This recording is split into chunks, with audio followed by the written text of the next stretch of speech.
What's up, YouTube? This is Too Raw for TV.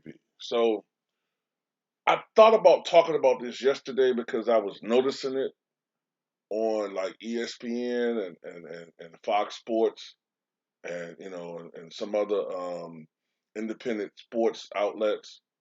But I decided to talk about it the day of the game. You know what I'm saying?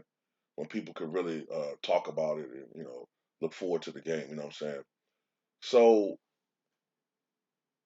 today, everybody knows that if you follow the playoffs, the Milwaukee Bucks and the Brooklyn Nets are going to play in a pivotal Game 5. And as we all know, when you have a very competitive series, Game 5 is often very important. The winner of Game 5 often go on to win the series. Not always, but oftentimes the winner of Game 5 often go on to win the series. Now, um, yes, it is true that the Brooklyn Nets are depleted. They don't have James Harden. Um, Although I saw that he's been raised from out or upgraded from out to doubtful for Game 5. Um, Kyrie is out. He's not going to play in Game 5 and probably not even Game 6. Um, if there's a Game 6. Um, but let's be honest about something, okay? Even without those two guys, Kevin Durant still has more than enough to beat the Milwaukee Bucks. Okay, look, I don't like hypocrisy. And I'm gonna tell you what bothers me about what I'm seeing on television. When look, I know why KD stacked the deck. I get it 100%. I understand 100%. With all the bullshit that goes on in the NBA, as far as people who cover the sport, and what certain guys are able to get away with, and it's praised. They go out and want people to join a particular player, and it's all right. But when anybody else does it, it's stacking the deck. I get it. I understand 100%. But as I always say, I understand why you do it, but still, technically, two wrongs don't make a right. I still don't like the fact that this team is when they're healthy, they're even they have even more punch than the Golden State Warriors when KD was there. Okay, I'm the type of guy, what I'm saying? I like the 1970s NBA because it was so much parity. You didn't have a repeat champion. Most teams in the NBA had a realistic shot at winning a championship. The majority of teams. That was a great time to be an NBA fan in 1970. Now the 80s, of course, the talent level went even higher. But generally speaking, if you weren't the Lakers, the Celtics, the Pistons, the Sixers, and Milwaukee, even though Milwaukee never went to a finals, if you weren't one of those teams, you didn't really have a shot at winning a championship. Where in the '70s, we saw what the New York Knicks win a championship. We saw the Bucks win a championship. We saw the Lakers win a championship. Later on in the decade, what else? We saw Boston win championships in '74 and '76. We saw the Warriors win a championship in '75. We saw Portland win a championship in '77. We saw the Bucks win their only championship in '79, and then the Sonics win their only championship in 1979, and Bucks in '78. So, and then you had all these other teams that were contenders. You know what I'm saying? Contenders for the throne. I can't stand this shit where it's only two teams that have a shot. Really, two, maybe three teams when everybody's fully healthy.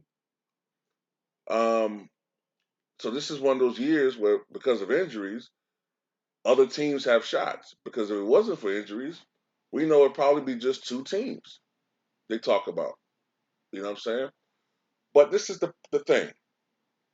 When that team is fully healthy, the Nets, you hear about how great KD is. KD's the best player in the NBA. I agree with that right now. LeBron James is not what he once was. KD is, to me, the best player in the NBA. But you can't give him all these accolades when his team is loaded. But then when he loses those extra batteries, you know what I'm saying, or those extra pieces, now it's, well, he doesn't have enough help. Uh, you know, he's still coming off the Achilles injury. Well, that wasn't an excuse before when he is, to me, with Dominique Wilkins, the only two athletes I've ever seen to come back from Achilles injury and play pretty much at the same level. You know, some tweaks here or there. You know, maybe Durant shoots a little bit more from the outside. Maybe he doesn't drive quite as much to the basket. But other than that, he's still a guy putting up 30 points a game. Dominique Wilkins was already refining his game before the Achilles injury. So those two dudes are rarities. So no, you can't use the injury excuse for this guy. This isn't Gordon Hayward. This isn't Paul George. The first 2 years when he came back, you can't use that as an excuse because Kevin Durant's been playing at a high level. At one point, matter of fact, before Kevin Durant went out with the initial, what was it, the thigh contusion, whatever the fuck it was he went out with, he was playing at an MVP level. He was the MVP leading candidate at the time. So no, that doesn't fly. Giannis Antetokounmpo always gets the blame if the Bucks lose. It don't make a difference if he scores 25 and have 15 rebounds and Chris Middleton shoots 5 for 25, or Drew Holiday scores 5 points. The person who get the blame is Giannis onto the fucking compo. Okay, everybody keeps saying Giannis got to get it done. Giannis needs to get it done. Somehow Giannis supposed to beat this Brooklyn Nets team when it was at full throttle. And yes, Milwaukee should beat this team, or yeah, they should probably beat this team now that they're depleted. Okay, I get it. But these excuses people starting to have with Kevin Durant, nah, man. Look, when if this was LeBron James, and I know this, if this was LeBron James in this same situation, all over YouTube people would be saying shit like, "Oh no, well he got AD, or he's the best player in the league. He needs to show us he's the GOAT. He needs to show us he's this and that. He needs to show us he's that." Well, guess that applies for Kevin Durant too. And the thing about it, if Kevin Durant loses, let's just say, for the sake of argument, the Nets lose this series, right? Because I'm gonna be honest with you, if they do lose this series, being that I'm a Westbrook fan, I am going to start having this argument. I'm just gonna be honest with you. If they lose this series, my argument is going to start being this: okay, he left Westbrook because he couldn't win, supposedly, with Westbrook. But I'm going to start saying, can Kevin Durant really win without a super team? Because he went to the Warriors and you got Hall of Famers, future Hall of Famers, and Klay Thompson, Steph Curry, and even though I don't think he's a fucking Hall of Famer, they're probably gonna put Draymond Green in any fucking way. So let's just say two other Hall of Famers and one pretender to the throne. Okay, and you won because you're a future Hall of Famer too. You're going to this team with even more star power. But when you have a normal, ordinary team, sort of like how you had in OKC, you don't look as dominant. Now, you're still a great player, but people are going to say KD has to stack the deck to win. This game will either play into that perception or kill it. I think being that KD is not a facilitator, KD's going to have to come out and take up the scoring slack.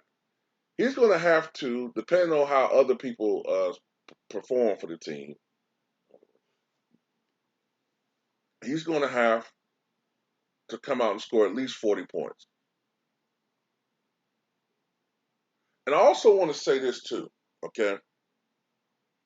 I'm just keeping it real. Most of these networks, okay, that pay good money to broadcast these games for the NBA,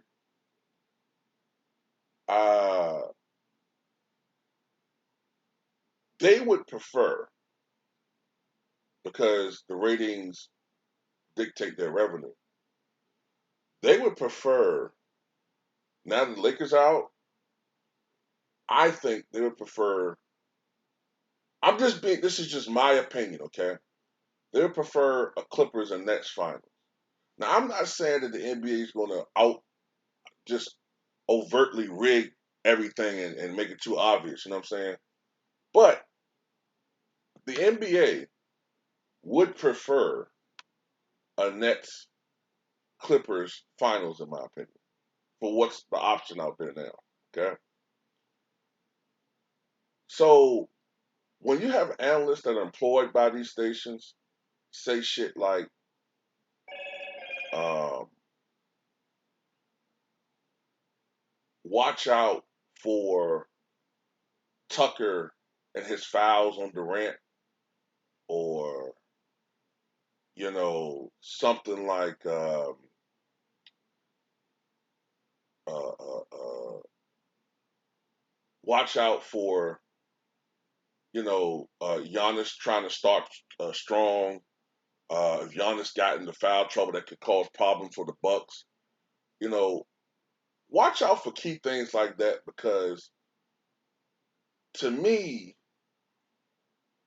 that could be signals to the NBA to try to influence these games.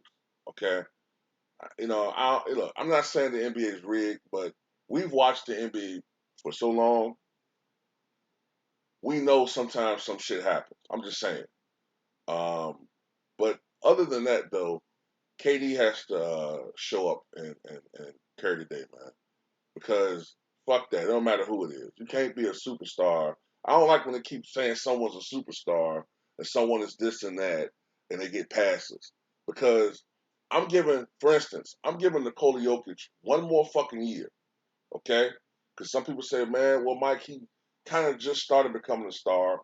I don't want to hear that shit, man, because the first year that Giannis and the Bucks were good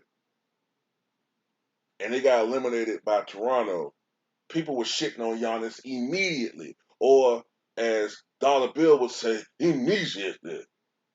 Immediately. They start shitting on Giannis onto the Copo, out this motherfucker. You know what I'm saying? They started shitting on him immediately. Jokic got swept. Yes, he got suspended in game 4, but that probably wouldn't even matter. They would have probably wound up losing that game or losing in 5 any fucking way. So I'm going to give Jokic a minute. So Jokic gets one more year. And if the Nuggets lose again in the first or second round, I'm going to start flaming him. I don't want to see nobody have no excuses for this motherfucker, because we all know what it is about. You know what I'm saying? Luka Doncic, I'll give him a couple more years because he's young. But Jokic, he's 26 years old. He'll be 27 next year. Ain't no more excuses for him. If he loses in 4 and 5, I want to see the same bullshit that Giannis and Russell Westbrook, who's actually been to a finals. I want to see the same bullshit to Jokic that Jokic get from these media that these motherfuckers get. Okay? Kyrie Irving has a fucking championship. They shit on Kyrie. Nah, we ain't gonna have this bullshit. I know what it's about, goddammit. So anyway, that's all I gotta say. Tell me what you guys think.